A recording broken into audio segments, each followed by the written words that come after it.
This brain of mine won't stop questioning things. It will not. It's like a pattern almost. It's almost as if there's a brain network or a place in the brain or something that, like if you keep on walking along the path enough, you'll or keep on walking along an area, you'll create a path, you know. And I think it works like that in our brain. It's almost like if I start asking questions, then I can't stop. And then if I do stop asking questions, then I never ask questions. You know, it's really weird. I was thinking of the relationship we have with all humanity. We're all mirrors of each other. And if you go into psychology, you're going to understand that. You're going to learn about that mirror that we have with everybody.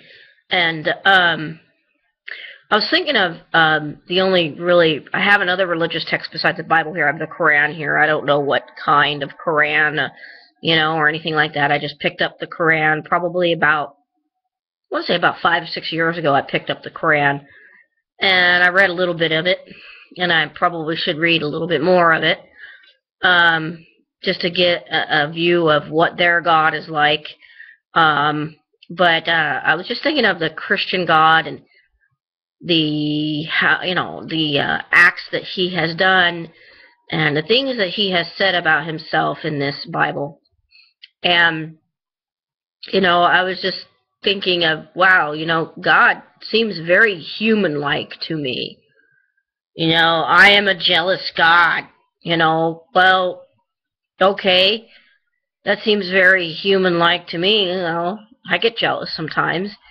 I'm sure other people get jealous. You know, and angry and killing people, you know. It just seems very, very human-like. And I started questioning, wouldn't an all-powerful, almighty, all-knowing God be above and beyond all that stuff? You know, and of course, man wrote the Bible. You know, it wasn't anybody special or anything like that. It was just a man, and they may have been Christian men or whatever. And if you want to say holy men, that's, you know. But to me, they were just men. I mean, that's it, you know. And a man can write anything he damn well pleases, you know. And if a man is going to write about a God, you know, what is he going to do? What is he going to write about? I would think that a man or a woman is going to write about some character that reflects them. You know, that's what I think that man is going to write about some character that is going to reflect their humanness. And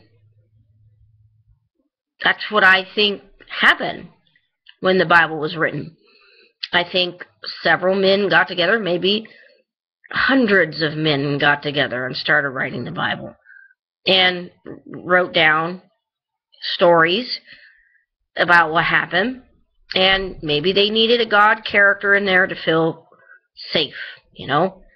I know I said in the other video that, you know, maybe I feel unsafe if I said I don't believe there's a God somewhere. And, you know, it's highly, I would say it's highly likely that a lot of people do not feel safe with the possibility of there not being a God, or even just saying that they don't believe in a God. I think that's very likely. And it could be that these writers of the Bible needed some type of deity, and I want to distinguish some God out there, not inside of us. Now, I want to distinguish that because it's a little different when you go into Eastern religions and you believe you have a God inside of yourself and we're all connected. It's a little different, but I also understand how On the other side, it's really not different. And so I can see things from, it's really interesting seeing things from two different sides. So, you know, I have a conclusion, and I don't know if it's probably not the end, but my conclusion was there can't be an all-knowing God out there somewhere. There can't be. It's impossible, because if it is true that God is in everything, like the Eastern view, God is in us, you know, and I guess some people call that spirit. But if it is true that God is in us, and every single one of us, and not only us, but everything has form. This has form. This has form. Another pen has form. The mouse that I have here has form.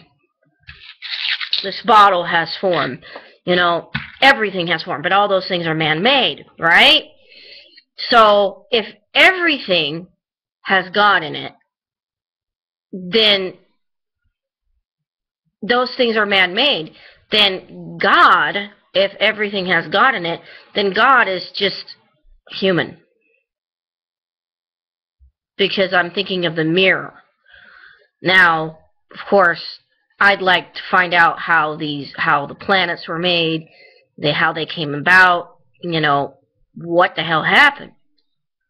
You know, there's a lot of scientists that would like to find out, okay, how did we get the stars, and how did we get the Earth, and, you know, what happened right before the Big Bang and all that. And I haven't read up on stuff like that, so I'm not really going deep into that discussion of how we all got here and stuff.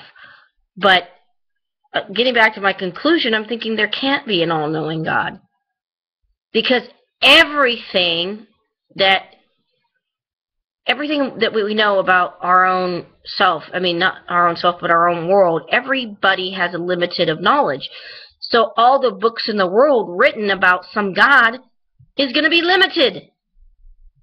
The Bible is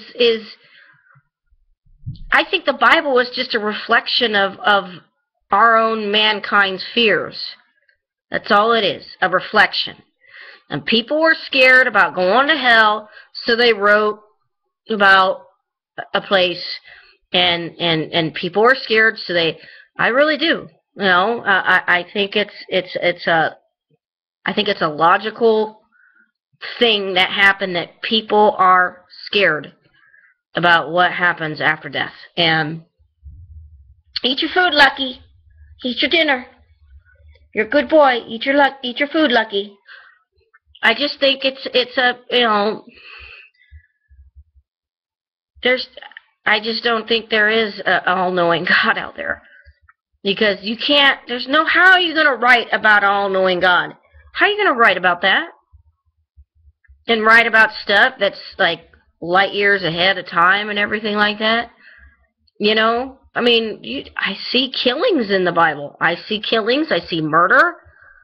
You know? And that happened, I'm sure murders happened 10 million years ago. You know, it's not a new concept. And it's in the Bible. That sounds pretty human to me. You know, jealous God, he's angry. There's other things that I can't remember everything that said it, but he just seems very human to me.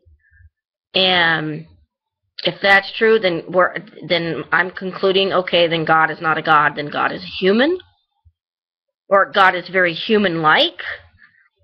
Well, if he's human-like, then he has a limit to his knowledge, or her knowledge as well, just like me. I have a limit to my knowledge as well. And the maker of these glasses, I guarantee you, has a limit to his knowledge. And the maker of this pen has a limit to his knowledge. And the maker of this mouse has a limit to his or her knowledge. And the maker of this computer has a limit to his or her knowledge. You know, so, I mean, And then the idea, if we do all have God in ourselves, I mean, then we just have this God in there that has unlimited knowledge, and then we get nowhere. You know, if we all have this God in us, then it is a God of limited knowledge, which changes nothing, because we all have limited knowledge anyway. And, well, I don't know, maybe when we all die at the end of time, does that, all our spirits get together, and I mean, at the end of time, there's no more time. I mean, is that even possible? I don't even know. But let's just say, well, the end of time is possible, there's no more time. Okay, all these bodies everywhere, you know, everybody that died, get all their spirits, and they all had a part of God, and now all those spirits are combined, humans only, I'm not talking about animals, I'm just talking about humans, to make it simple. And that's God. I mean, yeah, like we all have a little tiny part of God. I mean, I it's just, you know. So that's how I'm concluding there can't be an all-knowing God out there. It's just impossible. I just don't. That's just me, and of course I have to think about this more, and my brain's not going to turn off, and who knows, I might have a dream about this stuff, and you know, because my brain is just going and going and going and going and going and asking and asking and asking. And I do find it fascinating at the age of 37, because at the age of 16, I turned all this critical thinking stuff off. And I can't imagine anybody wanting to turn this stuff off. I can't imagine anyone wanting just to listen to someone yell and scream and tell you how to think. You know, I can't imagine somebody telling you this is what the Bible means, or this is what this holy book means. You know, I can't imagine that somebody would want to do that.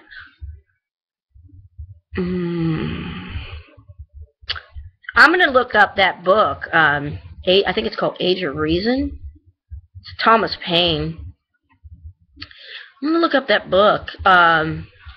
Maybe I could read a little bit of it on Amazon, or, you know, something like that. Maybe I could read a little bit of it and see if it's in the library, and see if I could put it on hold and get it. Because there's just too much for me to learn to not read up on this stuff. It's fascinating.